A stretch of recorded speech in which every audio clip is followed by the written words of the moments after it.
ഇന്ന് രാവിലെ നമ്മൾ ടി വി വയ്ക്കുമ്പോൾ കണ്ടൊരു ഞെട്ടിക്കുന്ന വാർത്തയാണ്. ശബരിമല വിഷയവുമായി ബന്ധപ്പെട്ട ഏറ്റവും പ്രധാനപ്പെട്ട പ്രതികളായ മുരാരി ബാബു അന്തരിച്ചിരിക്കുന്നു. അതെ, ഈ മുരാരി ബാബുവാണ് ശബരിമല സ്വർണ്ണക്കൊള്ളയുടെ തുടക്കം. കാര്യം മുരാരി ബാബു ശബരിമലയിൽ അഡ്മിനിസ്ട്രേറ്റീവ് ഓഫീസറുമായിട്ടുണ്ട്, എക്സിക്യൂട്ടീവ് ഓഫീസറുമായിട്ടുണ്ട്. രണ്ട് പദവിയും വഹിച്ചിട്ടുണ്ട്. രണ്ട് പദവിയുമില്ല. ഈ അഡ്മിനിസ്ട്രേറ്റീവ് ഓഫീസർ ആയിരുന്നപ്പോഴാണ് ആദ്യം സ്വർണ്ണപ്പാളികൾ ഇളക്കിക്കൊണ്ട് സ്വർണം പൂശാനായിട്ട് കൊണ്ടുപോയത്. അത് വേറൊരു ഭരണസമിതിയുടെ കാലത്താണ് അത് നടക്കുന്നത്.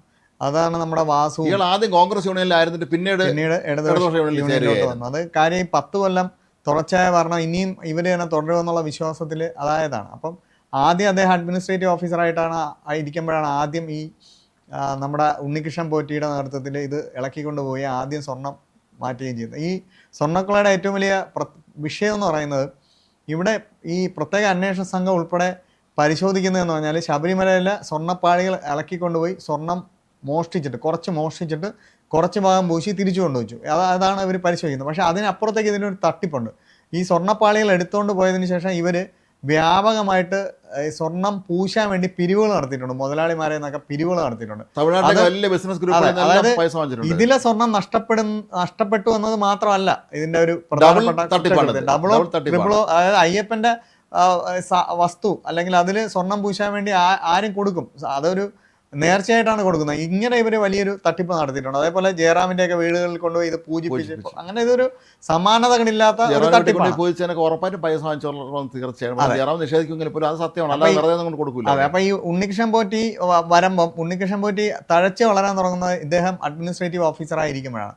പിന്നെ ശബരിമല അഡ്മിനിസ്ട്രേറ്റീവ് ഓഫീസർ എന്ന് പറഞ്ഞാൽ ഒരു കാലം കഴിഞ്ഞിട്ട് അദ്ദേഹത്തിന് അവിടുന്ന് മാറേണ്ടി വരും. പിന്നെ പ്രൊമോഷൻ കിട്ടി എക്സിക്യൂട്ടീവ് ഓഫീസറായിട്ട് വീണ്ടും അദ്ദേഹം വരുമ്പോഴാണ് ഈ പ്രശാന്തിന്റെ ഭരണസമിതിയാണ്. ഈ പ്രശാന്തിന്റെ ഭരണസമിതി വീണ്ടും ഇത് സ്വർണം പൂശാനായിട്ട് കൊണ്ടുപോകുന്നത്. അതായത് വിജയ് മല്യ സ്വർണം പൂശി ഒരു 15 കൊല്ലം കഴിഞ്ഞിട്ടാണ് പിന്നെ ഒരു 4 കൊല്ലത്തിന്റെ ഇടയിൽ തന്നെ കൊണ്ടുപോകുന്നു. ഇങ്ങനെ കൊണ്ടുപോകുന്നതിന്റെ ഒരു ഇതെന്ന് പറഞ്ഞാൽ സ്വർണം പൂശിയേ പറ്റൂ, എന്തായാലും അതിൽ സ്വർണം പൂശിയേ പറ്റൂ. പക്ഷെ ഈ സ്വർണം പൂശുന്നതിന്റെ പേരിൽ പിരിവ് നടത്തുക, വലിയ തോതിൽ പിരിവ് നടത്തുക, എന്നിട്ട് ചെറിയ രീതിയിൽ സ്വർണം, അതാണ് ഈ സ്വർണ്ണപ്പാളികൾ എടുത്തോണ്ട് പോകുന്നതിന്റെ ഒരു പ്രധാനപ്പെട്ട ഉദ്ദേശം. ബാബുവിനെ കുറിച്ച് അന്ന് വിവാദങ്ങൾ നമ്മളോട് വാർത്ത കൊടുത്തിട്ടുള്ളതാണ്. അത് ഞാൻ പറഞ്ഞു വന്നതെന്ന് പറഞ്ഞാൽ അഡ്മിനിസ്ട്രേറ്റീവ് ഓഫീസർ ആയിരുന്നപ്പോൾ നടത്തിയ ഈ തട്ടിപ്പ് എക്സിക്യൂട്ടീവ് ഓഫീസറായി വന്ന മുരാരി ബാബുവിനെ അറിയാമായിരുന്നു.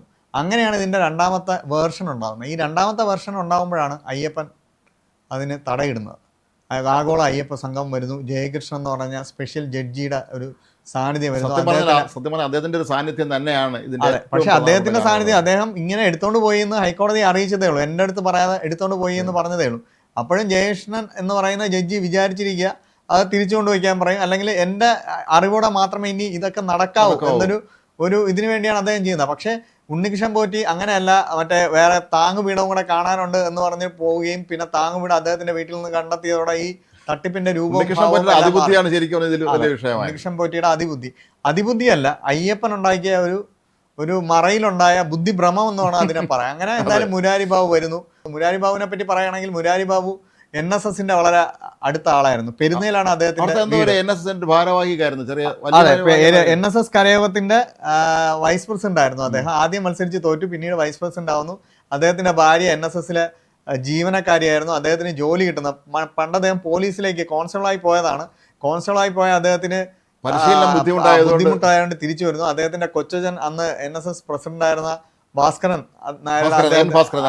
മന്ത്രിയായിരുന്നു, MLA ആയിരുന്നു, അദ്ദേഹത്തിന്റെ കുമസ്തനായിരുന്നു. അപ്പം തൻ്റെ സഹോദരൻ്റെ മകൻ ഒരു വഴികാട്ടി കൊടുക്കണമെന്ന് ഈ ഭാസ്കരൻ നായരോട് പറയും. അന്ന് പ്രസിഡന്റ് ആയിരുന്ന ഭാസ്കരൻ നായർ ഇദ്ദേഹത്തെ നിയമിക്കുകയായിരുന്നു. അപ്പം ഞാൻ അതൊരു പിൻവാതിൽ നിയമനമാണോ എന്ന് എനിക്ക് പരിചയമുള്ളവരോട് അന്ന് ഞാൻ അന്വേഷിച്ചിരുന്നു. പക്ഷെ അന്ന് പറഞ്ഞതെന്ന് പറഞ്ഞാൽ അന്നത്തെ നിയമനങ്ങളെല്ലാം അങ്ങനെയാണ്, പ്രസിഡന്റും സെക്രട്ടറിമാരും എല്ലാവരെയും ഇങ്ങനെയാണ് നിയമിക്കുന്നത്. അതുകൊണ്ട് അതിനൊരു പിൻവാതിൽ നിയമനം എന്ന് പറയാൻ പറ്റത്തില്ല. അന്ന് മുഴുവൻ നിയമനങ്ങളും അങ്ങനെ പിൻവാതിൽ നിയമനമാണെന്ന് വിലയിരുത്തിയിട്ടുണ്ട്. അങ്ങനെ വന്ന അദ്ദേഹം ഒരു ദേവസ്വം ബോർഡിൽ തന്നെ ഒരു പ്രത്യേക ഗ്രൂപ്പിന്റെ പിടിയിൽ പെടുകയാണ്. ഈ ഗ്രൂപ്പ് ശബരിമലയിൽ ഉടനീളം ഒരുപാട് തട്ടിപ്പുകളും വെട്ടിപ്പുകളും ഒക്കെ നടത്തിയ ഗ്രൂപ്പാണ്.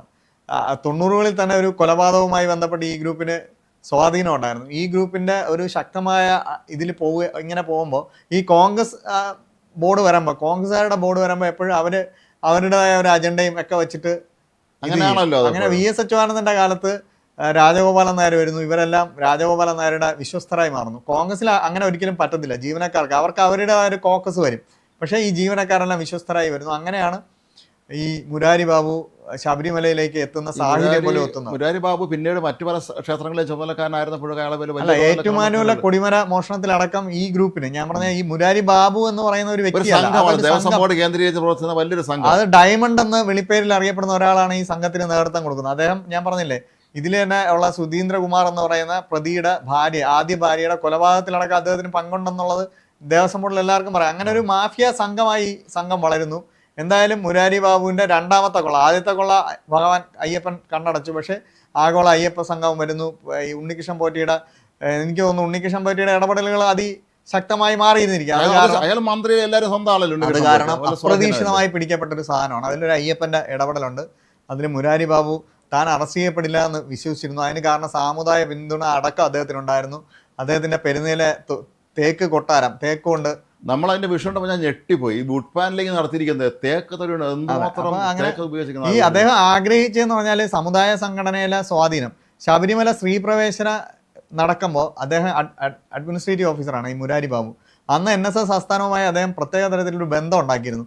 സ്ത്രീകളെ തടഞ്ഞത് താനാണ് അദ്ദേഹം ജനറൽ സെക്രട്ടറി അറിയിച്ചിരുന്നതാണ് പറയുന്നത്. അങ്ങനെ ജനറൽ സെക്രട്ടറിയുടെ വിശ്വസ്തനായി മാറിയിട്ട് അദ്ദേഹത്തിന്റെ അടുത്ത ലക്ഷ്യം സർവീസിൽ നിന്ന് വിരമിച്ച ശേഷം ദേവസ്വം ബോർഡ് പ്രസിഡന്റ് ആവുക എന്നുള്ളതാണ്. അതായത് സ്വാഭാവികമായിട്ട് NSS ഒരാളെ വച്ചാൽ പരിചയമുണ്ട്, അല്ല LDF ആണെങ്കിലും അതെ, ആഗോള അയ്യപ്പ സംഗമം നടത്തിയതിനെ NSSനെ CPM-ആയിട്ട് അടുപ്പിക്കാനാണ് അതിന്റെ ലക്ഷ്യം എന്ന് പറഞ്ഞാൽ അദ്ദേഹത്തിന് NSSന്റെ പിന്തുണയിൽ ദേവസ്വം ബോർഡ് പ്രസിഡന്റ് ആവുക, തിരുവിതാംകൂർ ദേവസ്വം ബോർഡ് തലപ്പത്തെത്തുക എന്നുള്ള സ്വപ്നമായിരുന്നു. പക്ഷേ അതെല്ലാം പൊളിയുന്നു. പെട്ടെന്ന് അദ്ദേഹം ജയിലിലാവുന്നു. 90 ദിവസം ജയിലിൽ കിടക്കുന്നു. 90 ദിവസം ജയിലിൽ കിടന്നിട്ട് അദ്ദേഹം പുറത്തു വന്നിട്ട് ആരോഗ്യം ക്ഷയിക്കാൻ തുടങ്ങുന്നു.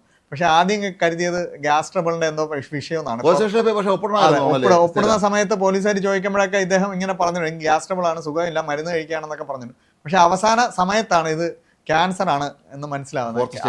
അതെ, 4th സ്റ്റേജിലായിരുന്നു. അപ്പൊ അവസാനം ഒപ്പിടാൻ വന്നപ്പോൾ പോലീസുകാരോട് തന്നെ അദ്ദേഹം സമ്മതിക്കുന്നുണ്ട്, സമയമായി, തീരാറായി, അയ്യപ്പൻ ശിക്ഷിച്ചതാണ് എന്ന് പറഞ്ഞിട്ടാണ് അദ്ദേഹം ആശുപത്രിയിലേക്ക് പോകുന്നത്. അത് ഓപ്പറേഷനൊക്കെ നിശ്ചയിച്ചിരുന്നു എന്നാണ് പറയുന്നത്. അതിനു മുമ്പ് തന്നെ അദ്ദേഹത്തിന് മരണം അദ്ദേഹത്തെ തട്ടിയെടുക്കുക. ഇങ്ങനെയൊക്കെയുള്ള മനുഷ്യർക്ക് സംഭവിക്കുന്ന ഒരു അവസ്ഥ ആലോചിച്ചാൽ അദ്ദേഹത്തിന് പോലീസ് തുറന്നു പറഞ്ഞു പറയുമ്പോൾ തന്നെ ശബരിമലയിലെ അഴിമതി അല്ലെങ്കിൽ ശബരിമലയിലെ ഈ വിഷയങ്ങളിലൊക്കെ ഇദ്ദേഹം ചെന്ന് വീഴാനുള്ള ഒരു പ്രധാന കാരണം പെൻഷൻ പറ്റിയ ശേഷം സുഖമായി ജീവിക്കാൻ പലരുടെയും ലക്ഷ്യങ്ങൾ ഇതൊക്കെയാണല്ലോ. ഓർമ്മയുണ്ടായിരിക്കും നമ്മുടെ KB ഗണേഷ് കുമാർ ഇവിടെ ഇന്റർവ്യൂ വന്നപ്പോൾ അദ്ദേഹം ഒന്ന് പറഞ്ഞ വെളിപ്പെടുത്തിയ കാര്യമാണ്. അതിന്റെ പിതാവ് പറഞ്ഞു വന്ന് ഒരിക്കലും ദേവസ്വം ബോർഡിന്റെ സ്ഥാനം നോക്കരുത്, നോക്കിപ്പോയാൽ സ്ഥാനം ഏറ്റുപോയാൽ വാഴയിലേക്ക് കടന്ന് മരിക്കേണ്ടി വരും എന്നാണ് അദ്ദേഹം പറയുന്നത്. എന്നിട്ട് അത്ര ദുരിതം അനുഭവിച്ച് ശരീരം നാശമായി മരിക്കേണ്ടി വരും എന്നാണ്. പക്ഷേ മുരാരി ബാബുവിന് അത്തരത്തിൽ ദുരിതമൊന്നും മരണത്തിൽ അനുഭവിക്കേണ്ടി വരുന്നില്ല എന്നുള്ളതാണ്. അവസാന സ്റ്റേജായി കണ്ടുപിടിച്ചാൽ മരിച്ചു പോകുന്നു. എന്തായാലും ദുഃഖകരമാണ്. ഒരു ആവശ്യിക്കാൻ പാടില്ലാത്തതാണ്. പക്ഷേ ഒരു വ്യക്തി എന്നുള്ള നിലയിൽ അദ്ദേഹത്തിന് സംഭവിച്ച ഒരു വലിയ അയ്യപ്പ വിശ്വാസവുമായി ബന്ധപ്പെട്ട ഒരു വിഷയമായതുകൊണ്ട് ഈ കേസിലെ മറ്റ് പ്രതികൾ അല്ലെങ്കിൽ പ്രതികളാകാത്ത പല പ്രമുഖരും അവരെല്ലാം ഈ ഭയക്കും. ഇനി എന്താണ് അവർക്ക് സംഭവിക്കാൻ പോകുന്നത്, വീട്ടുകാരും ഭയക്കും. അങ്ങനെ ഒരു വല്ലാത്തൊരു അവസ്ഥയിൽ എന്തായാലും കുറ്റപത്രം ഈ കേസിൽ ഇതുവരെ സമർപ്പിച്ചിട്ടില്ല. കുറ്റപത്രം സമർപ്പിക്കാൻ മനഃപൂർവ്വം വൈകിപ്പോയെന്നൊക്കെ ഒരു വൈകിപ്പിച്ചു, അത് എന്നിട്ട് വൈകിപ്പിക്കുന്നതാണെന്നൊക്കെ പറയുന്നൊരു ഉണ്ട്. പക്ഷേ രണ്ടാമത്തെ പ്രതിയാണ് ഉണ്ണികൃഷ്ണൻ പോറ്റി കഴിഞ്ഞാൽ രണ്ടാമത്തെ പ്രതിയാണ്. ഉണ്ണികൃഷ്ണൻ പോറ്റി ദേവസ്വം ബോർഡിന് പുറത്തുനിന്ന ആളാണ്. പക്ഷേ ഈ സ്വർണ്ണക്കൊളയിൽ ദേവസ്വം ബോർഡിനുള്ളിൽ നിന്ന് പ്രധാന പങ്കുവഹിച്ച പ്രധാനപ്പെട്ട വ്യക്തിയാണ്. പക്ഷേ ഈ മുരാരി ബാബുവിന് ആർക്കും തടയാൻ കഴിയില്ലായിരുന്നു, അത്ര പവർഫുൾ ആയിരുന്നു. അത് കാര്യം എന്ന് പറഞ്ഞാൽ NSSന്റെ പിന്തുണ ഉണ്ടെന്ന് ഉള്ളതുകൊണ്ടും അദ്ദേഹത്തിന്റെ ഭാര്യ അവിടെയാണ് ജോലി ചെയ്യുന്ന, വീട് പെരുന്നയിലാണ്. NSS ആസ്ഥാനം ഭാരവാഹി എന്ന് പറയുമ്പോൾ സ്വാഭാവികമായിട്ട് NSS ആസ്ഥാനത്തിന്റെ പിന്തുണ അദ്ദേഹത്തിനുണ്ടെന്നുള്ളത് വ്യക്തമാണ്. അങ്ങനെ എന്തായാലും മുരാരി ബാബു മരിച്ചു. അമൃതയിൽ ചികിത്സയിലിരിക്കുകയാണ് മരിക്കുന്നത്. ഒരുപക്ഷെ ഈ മരണം ഇനി അങ്ങ് പോവും. പക്ഷേ ആളുകളിലെ ഈ പ്രതികളിലൊക്കെ ഒരു വല്ലാത്ത ഭീതി ഇതുണ്ടാക്കുമെന്നുള്ളതാണ് ഒരു സംശയമില്ല. കാര്യത്തിൽ എല്ലാവരും വല്ലാതെ ഭയപ്പെടും.